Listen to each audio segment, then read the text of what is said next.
रानो बेटी, कुकू की हालत नाजुक है। इसे दवा नहीं, हरी भिंडी का ताजा सूप चाहिए। सिर्फ भिंडी में वो ताकत है जो सर्दियों में इसका खून बढ़ा सकती है। क्या तुम इंतजाम कर पाओगी? वैद्य जी, लेकिन अभी तो कराते की ठंड है, चारों तरफ बर्फ है, भिंडी कैसे मिलेगी? रानो तुरंत बाजार की ओर भागी।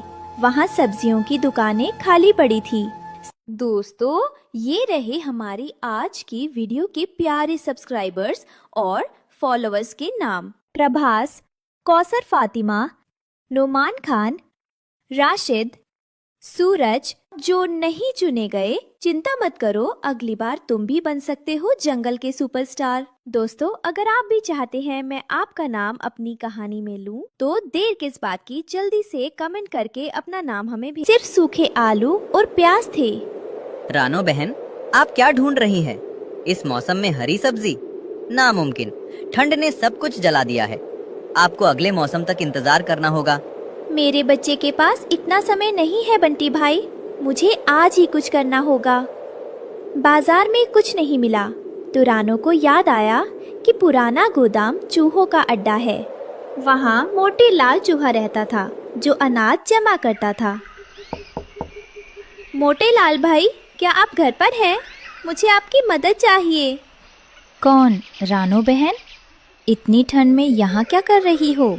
यहाँ तो बिल्लियों का खतरा रहता है। भाई, मेरे बच्चे की जान बचाने के लिए मुझे भिंडी के बीज चाहिए। क्या आपके खजाने में कुछ बीज बचे हैं? किस्मत वाली हो बहन, मेरे पास आखिरी कुछ बीज बचे हैं, ले जाओ, लेकिन याद रखना ये बर्फ में नहीं उगेंगे। रानो ने चूहे का धन्यवाद किया और बीज लेकर उड़ चली। रानो अपने खेत पर आई। जमीन पत्थर जैसी सख्त और ठंडी थी। यहाँ बीज बोना मतलब बीजों को मारना था। अरे रानो, क्या तुम इस बर्फ में खेती करने की सोच रही हो? पागल हो गई हो क्या? घर जाओ और सो जाओ, यहाँ घास का एक तिनका भी नहीं उगेगा। तालू भाई, एक माँ की उम्मीद कभी बंजर नहीं होती। मैं कोशिश जरूर करूँगी।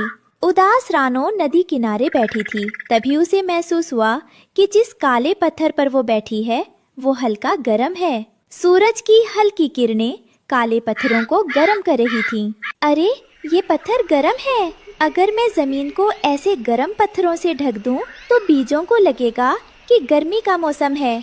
मुझे ये तरीका अपनाना होगा। रानो ने तुरंत काम शुरू कर दिया। वो पहाड़ी से अपनी चोंच में भारी भारी काले पत्थर उठाकर लाने लगी। ये काम बहुत थका देने वाला था। रानो बहन, रुक जाइए, आप थक कर गिर जाएंगी। ये पत्थर बहुत भारी हैं। नहीं हरिया भाई, ये पत्थर नहीं, मेरे बच्चे की जान है। मैं नहीं रुक सकती। रानो ने जमीन खोदी और भिंडी के बीज बोए। फिर उसने उन बीजों के चारों तरफ वो गर्म काले पत्थर रख दिए। पत्थरों की गर्मी से बर्फ पिघलने लगी। बीज प्यारे, तुम्हें ठंड नहीं लगेगी। मैंने तुम्हारे लिए रजाई का इंतजाम किया है।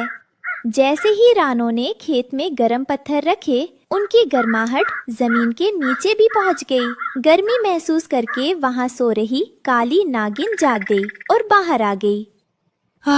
कितना सुकून है। सर्दियों में ऐसी गर्मी तो स्वर्ग जैसी है। अब मैं यहीं सोऊंगी। नागिन मौसी, प्लीज यहाँ मत बैठिए। ये पत्थर मेरे नन्हे पौधों के लिए है। अगर आप यहाँ लेटी तो पौधे दब जाएंगे। मुझे ठंड लग रही है रानो, मुझे गर्मी चाहिए।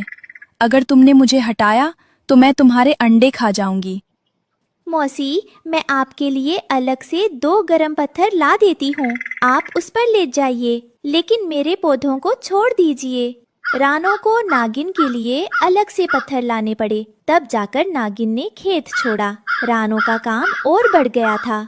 सूरज डूब गया और भयानक ठंड शुरू हो गई। पत्थर ठंडे होने लगे। रानो को पता था कि रात को पौधे मर जाएंगे। उसे जंगल में एक बुझा हुआ अलाव मिला जिसमें थोड़ी गर्मी थी। मुझे रात भर इन पत्थरों को आग में गर्म करके वापस पौधों के पास रखना होगा। आज की रात मैं सो नहीं सकती। पूरी रात रानो एक तपस्वी की तरह काम करती रही। ये रानो सचमुच पागल है। इतनी ठंड में पत्थर ढो रही है। सुबह तक ये खुद बर्फ बन जाएगी। आधी रात के बाद अलाव बुझ गया। अब पत्थर गर्म करने का कोई जरिया नहीं था। पौधों पर फिर से पाला गिरने लगा। नहीं, मेरे पास अब आग नहीं है, लेकिन मेरे पास मेरे शरीर की गर्मी है। रानो ने अपने पंख फैलाए और उन नन्हे पौधों को पूरी तरह ढक लिया। वो खुद बर्फ बन रही थी, लेकिन पौधों को अपनी छाती से लगाए बैठी थी। सूरज निकला। रानो अभी भी पौधों के ऊपर बेहोश पड़ी थी। उसके पंखों पर बर्फ जमी थी। तभी कुकू और वैद्य जी वहाँ आए।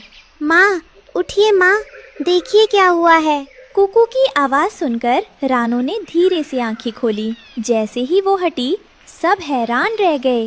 रानो की शरीर की गर्मी ने पौधों को बचा लिया था। वहाँ ताजी भिंडी उगाई थी। पूरी रात की तपस्या सफल हुई। अद्भुत! विज्ञान कहता है कि बर्फ में भिंडी नहीं उगती, लेकिन आज ममता जीत गई। रानो, तुमने कुदरत को भी हरा दिया। रानो ने भिंडी का सूप बनाकर कुकू को पिलाया। कुकू के चेहरे पर रौनक लौट आई। कालू कौवा दूर से सर झुकाए खड़ा था। मुझे लगा था पत्थर सिर्फ चोट पहुंचाते हैं, लेकिन रानो ने पत्थरों से भी जीवन उगा दिया। जब अपने बच्चे की बात हो तो एक माँ सूरज से गर्मी छीनकर भी ला सकती है। कुकू अब पूरी तरह स्वस्थ हो चुका था और रानो के साथ अपने घोंसले के बाहर बैठा धूप सेक रहा था। तभी वहाँ कालू कौवा, बंटी कबूतर और हरिया तोता पहुँचे। कालू के हाथ में लकड़ियों का एक छोटा सा दट्ठर था।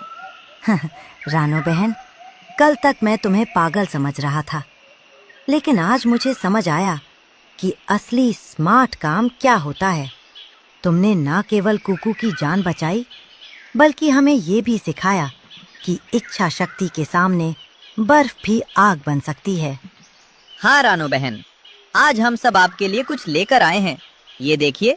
बंटी और हरिया ने मिलकर रानो के खेत के चारों ओर सूखी झाड़ियों और लकड़ियों की एक मजबूत बाड़ बना दी थी, ताकि आगे से कोई जानवर या ठंडी हवा उन पौधों को नुकसान ना पहुंचा सके। आप सबका बहुत बहुत धन्यवाद। मैंने तो बस अपने बच्चे के लिए कोशिश की थी, पर आप सबके इस साथ ने मेरी मेहनत को और भी खूबसूरत बना दिया। रानो, तुमने आज इस जंगल के इतिहास में एक नई मिसाल कायम की है। लोग सर्दियों की बर्फ को मौत का पैगाम समझते थे, लेकिन अब से ये भिंडी का खेत सबको याद दिलाएगा कि जहाँ ममता और मेहनत होती है, वहाँ कड़ाके की ठंड में भी जीवन मुस्कुराता है। तभी कुकू ने चहकते हुए रानो के पंखों में अपना सिर छिपा लिया। रानो ने उसे अपने पंखों से ऐसे ढक लिया जैसे वो कह रही हो, अब डरने की कोई बात नहीं बेटा, तुम्हारी माँ की ममता हर मौसम से बड़ी है। इस कहानी से हमें सीख मिलती है कि सच्ची लगन और प्रेम के आगे असंभव कुछ भी नहीं है।